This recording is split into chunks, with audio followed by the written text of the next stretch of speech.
Well, good afternoon and happy Thursday slash Friday, end of the week. No school Friday. Yay. That's because all of us teachers are here doing parent-teacher conferences.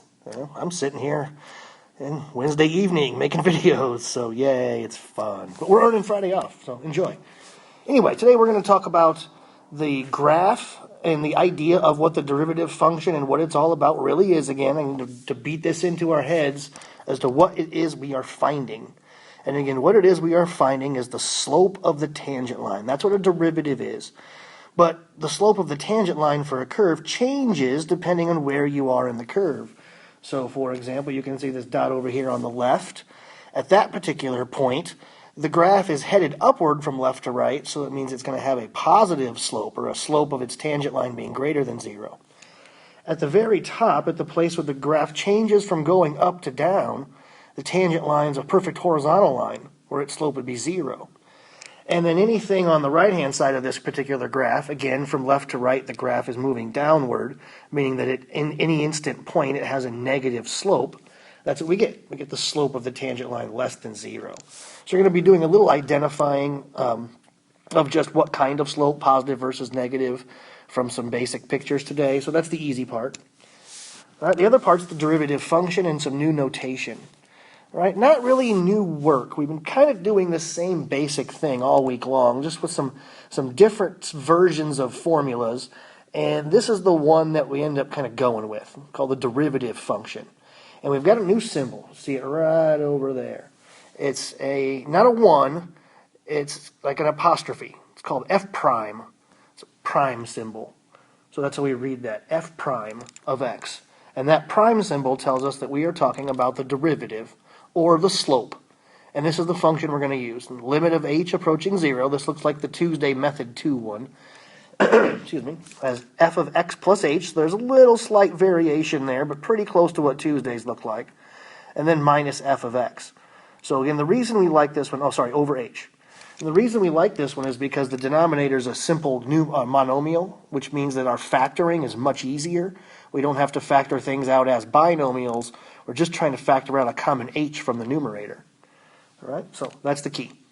All right, so a couple of little stipulations. First off, provided that the limit exists and x is in the domain of f of x. So we have to actually have a limit.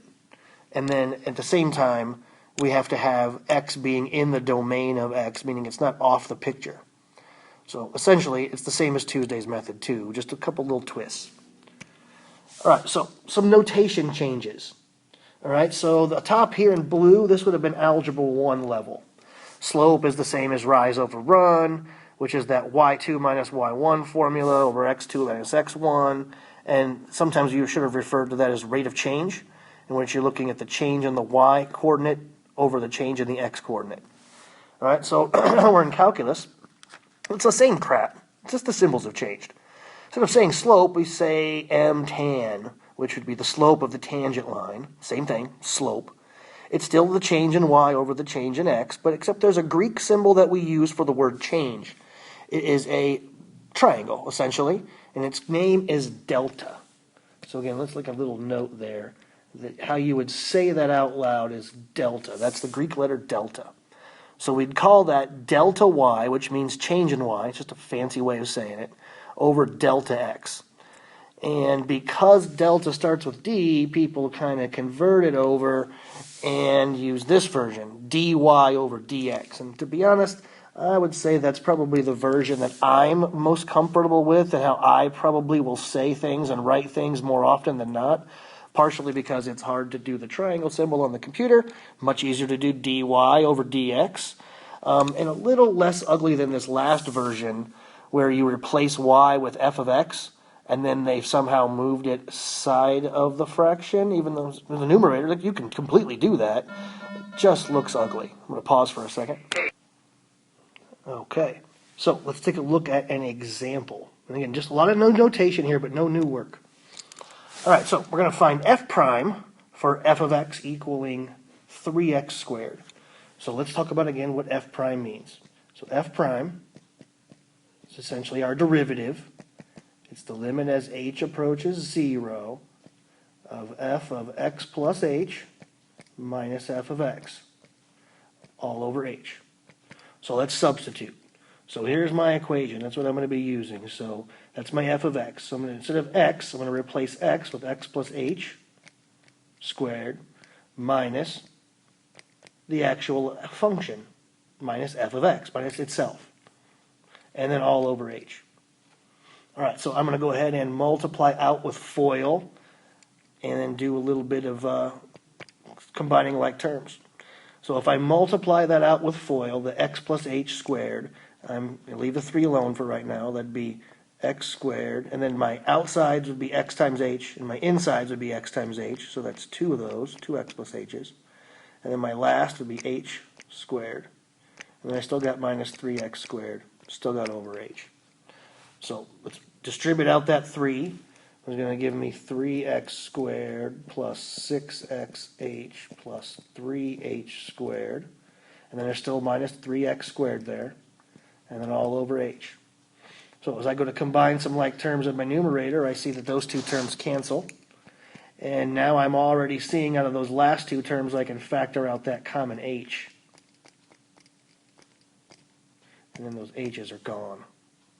So what I end up with is that my f prime of x is equal to 6x plus 3. Right? A lot easier factoring, a little bit more on the multiply, and that's why I liked method 2 compared to method 1 that we learned earlier in the week. They were both pretty easy for me, but again, for my students, like you guys, a lot of you struggle more with factoring than you do with FOIL. You're better at multiplying than you are dividing. So I like this method best. I think this is the one we're going to stick with. All right, for now. All right, we'll learn some shortcuts to these things later on. All right, next, I want to find f prime at 1 and f prime at 2, which just means plug those numbers in. So f prime at 1 would mean that I'm going to do 6 times 1 plus 3, which makes 6 plus 3, which equals 9. And f prime of 2 means go use my f prime function. 6 times 2, and then plus 3, it makes 12 plus 3, it's 15. Remember, what we just found was the slope of the tangent line. 9 is the slope of the tangent line that the value of the function was 1. So if we'd gone back to this original equation, 3x squared, if you didn't know what it looked like, it is a parabola, something like this. And what we essentially just found here with this part, f prime at 1, it means over here at positive 1, the tangent line that would hit it right there has a slope of 9. So I could use that to write the slope-intercept form of that tangent line. Now, the second thing that we found, this part right here, f prime at 2, just said, well, instead of here at 1, over here at 2, there's a dot, and the tangent line there, it's a little more steep. It's 15. It's bigger than 9. So it's more steep. The graph is getting steeper as we go. All right? So again, really what derivatives are is just an analysis of slope. So all it is, except for not just slope, but slope of the tangent line at a particular point on any shaped curve. So again, that's what the whole idea of derivatives are. The slope of a tangent line at any point on a curve. That's what we're trying to find. All right. That is it for today. Again, your work's very similar to the last few days, so if you've been doing it, this should be easy. All right, good luck.